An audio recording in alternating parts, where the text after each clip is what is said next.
Students, इस video में हम बात करने वाले हैं land degradation and conservation measures की। क्योंकि जो लैंड डिग्रेडेशन है वो बहुत रैपिडली होता जा रहा है इंडिया के अंदर, जो लैंड है वो डिग्रेड होती जा रही है। तो सबसे पहले ये समझते हैं कि लैंड डिग्रेडेशन होता क्या है। जो लैंड है, जब उसकी प्रोडक्टिविटी और फर्टिलिटी ख़त्म होने लग जाती है, लैंड जो है डिग्रेड लेवल पर आ जाती है और जो लैंड का बैलेंस्ड है वो डिस्टर्ब हो जाता है due to the human activities और due to some natural factors. तो यहाँ पर हम बात करने वाले हैं लैंड डिग्रेडेशन के रीजंस क्या हैं और उसको कंट्रोल करने के लिए हम कौन कौन से स्टेप्स ले सकते हैं। तो स्टार्ट करते हैं हमारे फर्स्ट पॉइंट से। 95% of our basic needs are obtain from land, यानी जो हमारी बेसिक नीड्स हैं उनका 95% हमें लैंड से हम ऑब्टेन करते हैं अपनी नीड्स को फुलफ़िल करने के लिए। और बेसिक नीड्स में हम क्या क्या इंक्लूड करते हैं? Food, shelter and cloth.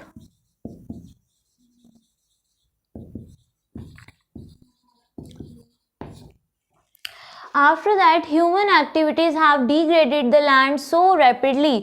जो ह्यूमन एक्टिविटीज़ हैं इसके अंदर चाहे आप पॉपुलेशन का बढ़ता हुआ लेवल इंक्लूड कर सकते हैं, इंडस्ट्रियलाइजेशन है, ये सारे रीजंस हैं जो ह्यूमन एक्टिविटीज़ की वजह से, बहुत ज़्यादा व्हीकल्स होने की वजह से क्या होता है, बहुत ज़्यादा पोल्यूशन होता है। तो ये सारी ह्यूमन एक्टिविटीज़ जो हैं लैंड को बहुत ही रैपिडली डिग्रेड करती जा रही हैं।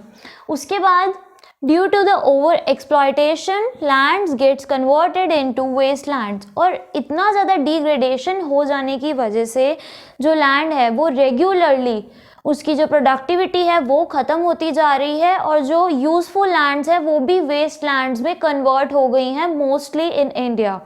और आज की डेट में इंडिया के अंदर 130 लाख हेक्टेयर जो लैंड है वो वेस्ट लैंड्स के अंदर इंक्लूड की गई है। उसके बाद इसके अब रीजंस क्या है, क्यों इतनी ज़्यादा लैंड डिग्रेड होती जा रही है इंडिया के अंदर, you can say in overall world. First reason है डिफॉरेस्टेशन। डिफॉरेस्टेशन अब क्यों हो रहा है? क्योंकि पॉपुलेशन इंक्रीज़ हो रही है, तो डेफिनेटली उन लोगों के रहने के लिए हमें जगह चाहिए, तो जो बिल्डिंग्स बनाई जा रही हैं। आफ्टर दैट इकोनॉमी को डेवलप करने के लिए इंडस्ट्रियलाइजेशन हो रहा है, तो जिसकी वजह से पेड़ों को काटना पड़ता है। उसके बाद रोड्स, कंस्ट्रक्शंस, ये सारे रीजंस हैं जिसकी वजह से हमें जो फॉरेस्ट हैं उनको ख़त्म करना पड़ता है, पेड़ों को काटना पड़ता है। तो जो डिफॉरेस्टेशन है वो एक मेजर रीज़न है लैंड डिग्रेडेशन का, क्योंकि फॉरेस्ट ही नहीं होते हैं तो जो सॉइल है वो भी इरोड होनी स्टार्ट हो जाती है। आफ्टर दैट माइनिंग एक्टिविटीज़, बहुत ज़्यादा माइनिंग होने की वजह से भी लैंड जो है डिग्रेड होती जा रही है। उसके बाद ओवर ग्रेजिंग। ओवर ग्रेजिंग का मतलब है कि जो एनिमल्स होते हैं उनकी ग्रेजिंग के लिए कहीं पर भी उन्हें छोड़ दिया जाता है, तो जो वो भी लैंड है जब रेगुलर वहाँ पर ग्रेजिंग की जाती है तो वो लैंड भी अनप्रोडक्टिव हो जाती है और यू कैन से उसकी प्रोडक्टिविटी कम हो जाती है और वो लैंड डिग्रेड स्टेज पर आ जाती है। उसके बाद कुछ नेचुरल फैक्टर्स हैं।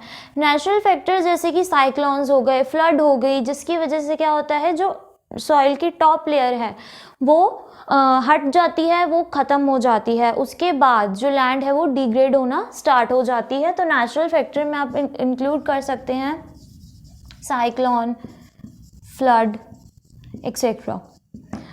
And the last is industrial waste.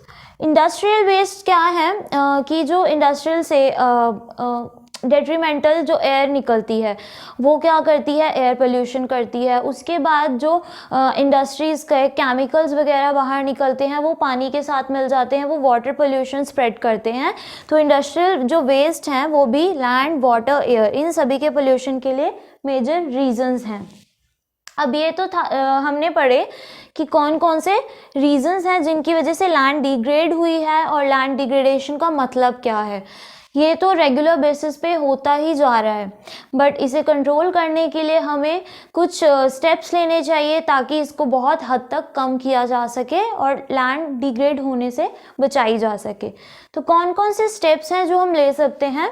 The first is plantation, afforestation, proper management of grazing lands.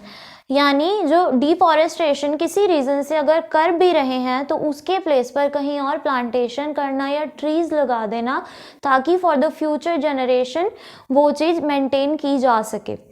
उसके बाद जो ग्रेजिंग लैंड्स हैं उनको प्रॉपरली स्पेसिफाई कर देना चाहिए कि कौन सी लैंड अलाउ होनी चाहिए ग्रेजिंग के लिए, किसी भी जगह पर ग्रेजिंग अलाउ नहीं होनी चाहिए।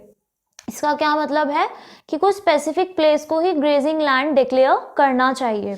उसके बाद आता है disposal and proper management of industrial waste, यानी जो इंडस्ट्रियल वेस्ट है वो कहीं पर भी खुले में ऐसे ही छोड़ना नहीं चाहिए। उसके लिए प्रॉपर मैनेजमेंट होनी चाहिए कि जो इंडस्ट्रियल वेस्ट है उसको कैसे आप ट्रीट करेंगे ताकि वो एयर, लैंड, वाटर पोल्यूशन ना स्प्रेड करे। उसके बाद कंट्रोल ओवर माइनिंग एक्टिविटीज़, जो माइनिंग एक्टिविटीज़ हैं वो भी रेगुलर बेसिस पर ना हो, एक पर्टिकुलर इंटरवल डिटरमाइन किया जाए कि इतने टाइम के बाद ये माइनिंग एक्टिविटी होनी है, तो इस चीज़ से बहुत हद तक लैंड को डिग्रेड होने से बचाया जा सकता है। उसके बाद आता है वेस्ट लैंड मैनेजमेंट। अब इन सभी रीजंस की वजह से जो लैंड वेस्ट हो भी गई है तो उसको कैसे मैनेज करके उसका यूटिलाइजेशन आप किन तरीक़ों से कर सकते हैं ताकि वो लैंड भी प्रोडक्टिव पर्पस के लिए यूज़ की जा सके। उसके बाद है सब्सटीट्यूट रिसोर्सेज। अब सब्सटीट्यूट रिसोर्सेज के अंदर आते हैं फॉर एग्जांपल लाइक कोल है। कोल एक ऐसा है जो नॉन रिन्यूएबल रिसोर्सेज है, यानी एक बार यूज़ कर लेने पर ये ख़त्म हो जाता है और इसकी माइनिंग के लिए भी बार बार माइनिंग एक्टिविटीज़ अगर होंगी, जितना ज़्यादा कोल कंज्यूम किया जाएगा या यूज़ किया जाएगा उतनी ज़्यादा माइनिंग एक्टिविटीज़ होंगी जो ओवरऑल लैंड को डिग्रेड करेंगी। तो इसीलिए हमें सब्सटीट्यूट रिसोर्सेज का यूज़ करना चाहिए। लाइक कोल के प्लेस पर सोलर एनर्जी आप यूज़ कर सकते हैं, वो एक बहुत बेटर वे है इस तरह के रिसोर्सेज को कंजर्व करने का।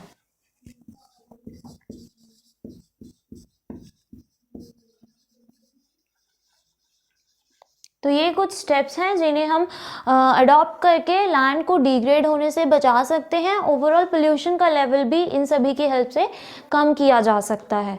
तो आज की इस वीडियो में हमने बात की land degradation and conservation measures के बारे में। अगर हम इन्हें फॉलो करते हैं तो definitely we can conserve land degradation. तो आज की इस वीडियो में हमने बात की land degradation and conservation measures की, जिन्हें हम अडॉप्ट अगर करें तो डेफिनेटली हम लैंड डिग्रेडेशन की प्रॉब्लम को कम कर सकते हैं, कंट्रोल कर सकते हैं।